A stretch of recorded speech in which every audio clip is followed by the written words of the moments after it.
Welcome to the Vintage Hollywood Archive. Despite her many awards, untouchable regal image, and vaunted dame status, Helen Mirren remains the thespian you'd most like to grab a beer with. While the Oscar-winning actress is best known for having played various queens of England, by now it's no secret that the budding twerking enthusiast is, as she described herself in a recent Super Bowl ad, a notoriously frank and uncensored British lady. Why Helen Mirren never had children? Make sure to watch the video until the end and leave your thoughts in the comments. If you're new here, join our wonderful community by subscribing to the Vintage Hollywood Archive channel. Helen Mirren on Hollywood Scandal. Helen Mirren, the Queen of Acting. There's something about Helen Mirren's combination of undeniable talent and magnetic personality that keeps us hooked. She is one of those rare women who are able to seem classy and childlike at the same time. Mirren's attraction to the women in our community goes beyond her supreme talent as an actress. She is living proof that life after 60 can be whatever we want it to be. Helen Mirren is an English actress and recognizable to just about everyone that has a passion for film. She began her career as a stage actress before moving on to television and film, where she has established herself as one of the most respected women in the profession.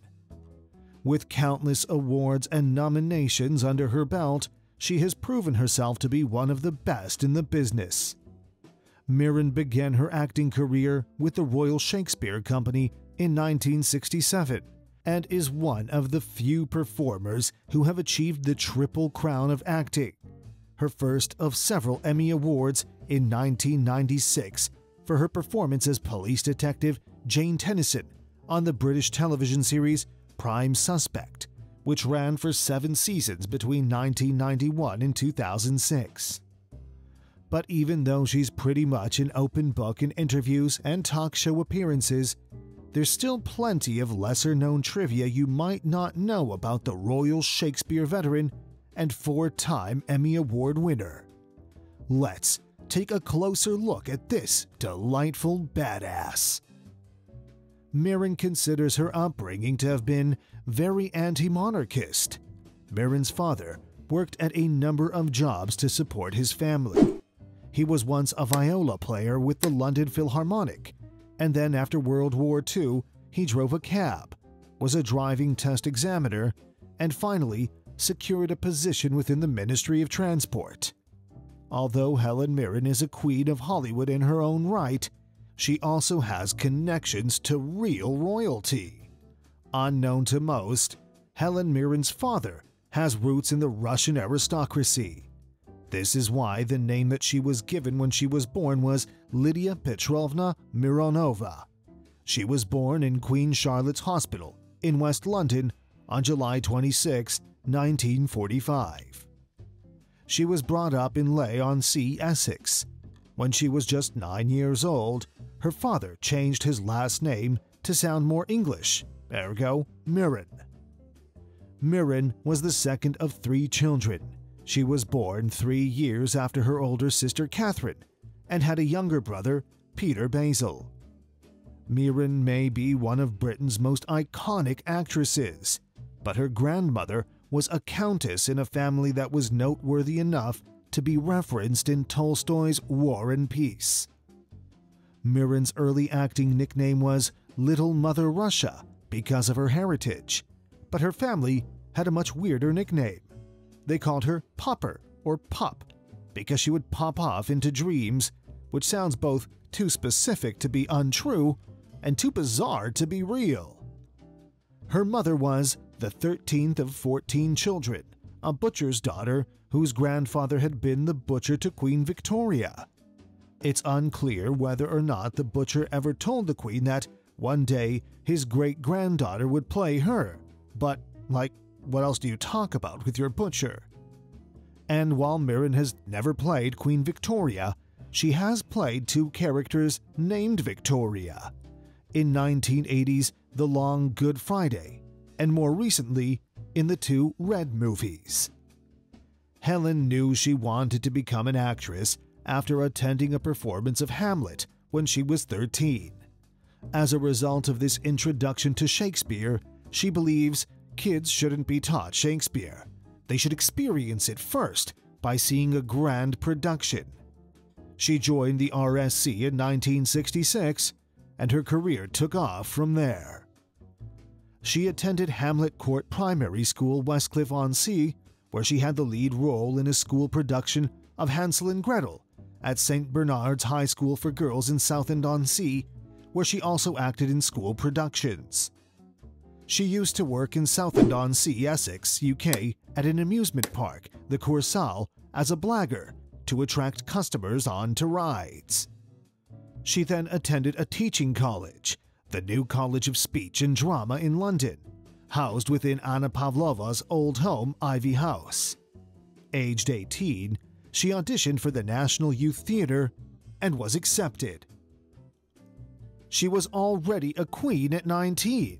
Mirren has played a wide range of characters, but has become somewhat known for her portrayal of royal figures. Like any great stage actress, Mirren has played in the same work a few times over the course of her career.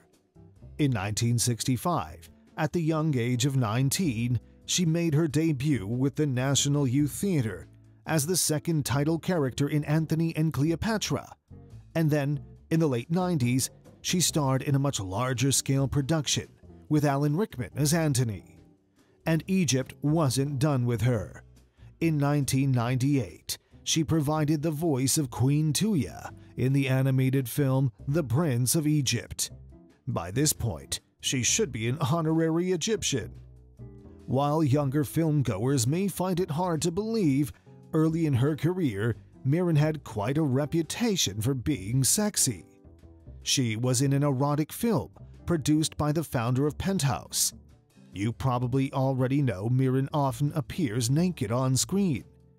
In 1979, she appeared in various states of undress throughout Caligula, an over-the-top, erotic historical drama written by the novelist Gore Vidal and produced by Bob Guccione, the gold chain and dog-loving mind behind the dude mag Penthouse. The film, controversial for its strong violence and explicit scenes, had a self-imposed X rating, as well as The Revenger's Tragedy, Troilus and Cressida, and Macbeth. Everyone was naked in that, Mirren later told People. It was like showing up for a nudist camp every day. You felt embarrassed if you had your clothes on in that movie. How does a boss like Helen Mirren follow up Caligula? By making a movie about a prostitute called Hussy and cementing her status as a risk-taking European sex symbol. Mission accomplished. All her sexy roles earned her the nickname the Sex Queen of Stratford. She hasn't slowed down in her willingness to appear naked on screen, having done so as recently as 2003's Calendar Girls. After that, she is quoted to have said that people are not interested in seeing pictures of churches. They're interested in seeing naked bodies. She loved cocaine, but gave it up. Like all cool people in the 70s, Helen Mirren dabbled in cocaine. I loved coke, she said. I never did a lot, just a little bit at parties. But she stopped doing it after reading an article that said German war criminal Klaus Barbie was profiting from it in South America. During the 1980s, Helen lived with another actor who hadn't quite made a name for himself yet, Liam Neeson. One of Mirren's first big Hollywood roles was in the sword and sorcery epic Excalibur, where she met and dated a tall, relatively unknown actor. The relationship ended in 1986 when Neeson moved to California to make it as an actor after his career in the UK failed to materialize. But according to Mirren, they did go on some pretty wild camping trips where Neeson would struggle to fit in a tent. The dude can fight terrorists, kidnappers, and crime lords, but apparently he's easily defeated by a few poles and some synthetic material. During an interview with James Lipton for Inside the Actors Studio, Neeson said she was instrumental in his getting an agent. It's fair to say that Mirren's costumes in Excalibur inspired a lot of intense teenage fantasies, but the actual breastplate she wears in the film is still owned by director John Boorman, and it will be passed on to Mirren in his will when he dies. Mirren is known to have a rebellious streak. She got a tattoo while drunk in Minnesota. If you haven't figured out by now, Helen Mirren doesn't play by society's rules. Not only will she get drunk with an American theater troupe at an Indian reservation, she'll also commemorate the occasion by getting a tattoo on her hand with a safety pin. She later told the Daily Mail the tattoo means "love thy neighbor," but on a larger metaphoric level, it just means YOLO. Sometimes Helen sets her alarm early, and not just for sex. Mirren famously once said she set her alarm an hour early so she could have enough time to have sex with her husband, Taylor Hackford, whom she married in 1997. Although Mirren had publicly vowed never to marry. But the actual quote isn't quite as sex-obsessed as the media would have you think. "If I've got a busy day, I'll set the alarm an hour or two earlier than I have to," she said. "It's not just for sex, but so Taylor and I can chat, exchange views, discuss the world news, and do anything else that takes our fancy." According to Mirren, sex gets better with age. In her youth, it was paranoid and empty. Now it's great, just wonderful. She isn't afraid to talk openly about issues that are important to older women. Mirren has frequently spoken about her choice not to have children, saying, "I never felt the need for a child and never felt the loss of it. I'd always put my work before anything." She also stated that she never regretted the decision, except for once when she saw the movie Parenthood and cried for close to half an hour. Mirren admitted what she especially hoped for was to leave a legacy that extended beyond whether or not she had children. She said that she wants to be thought of in the same vein as Katharine Hepburn or Ingrid Bergman, and for people to look back on her movies and think, she was brilliant. She added that, "Also, all of our family around us wanted it. I think it made them feel more like we're one big family." But were children ever in the equation for the collateral beauty star? "No," she said. "I was always too engaged in my life as an actress. At that time, I couldn't comprehend that you could incorporate a child into that without letting a child down in some way. It was never an absolute conscious decision. It was just, oh, maybe next year until, really, there was no next year." But Mirren said she has no regrets about not bearing children, especially given her close family and life with Hackford.